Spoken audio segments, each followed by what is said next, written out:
प्रदीप मधुबन दूध के बेरिया जे उठल दर्दिया रिकॉर्डिंग पेट लागल पहाड़ियो।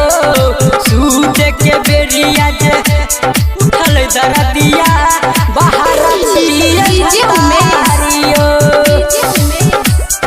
सुखीपुर बाजार गबन के रतिया तुरल जनथिया तहियो दर्द साला भागल ले नतिया। गबन के रतिया तुरल जनथिया तहियो दर्द साला भागल ले नतिया। खाए के मन हमर कुछ कुछ करे साउस लोल गया चारियो। सूद के बेरिया जे उठल दर्दिया पेट लागल पहाड़ियो।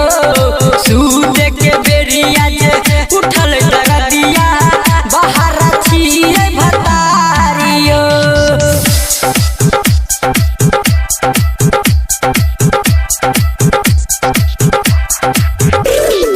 दूध के बेरिया जे उठल दर्दिया पेट लागल पहाड़ियो।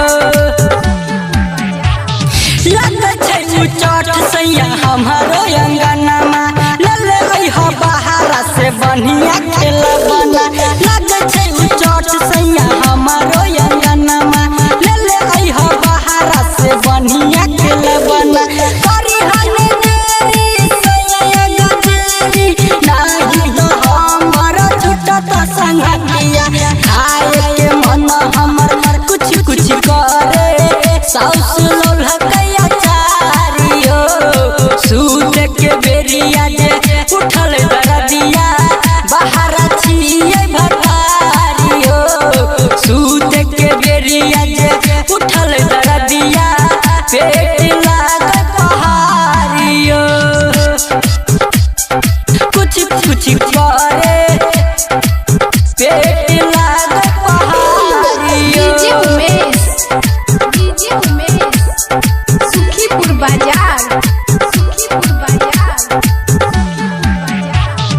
8 महीना पेटाबा में गुदर गुदर करे पापा मम्मी कहे खातिर आबै छै उ घरे।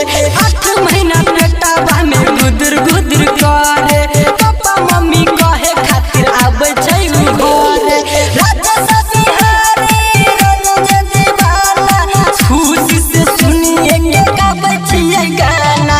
खाए के मन हमर कुछ कुछ करे साउस लोल गया चारियो। सूद के बेरिया जे उठल दर्दिया पे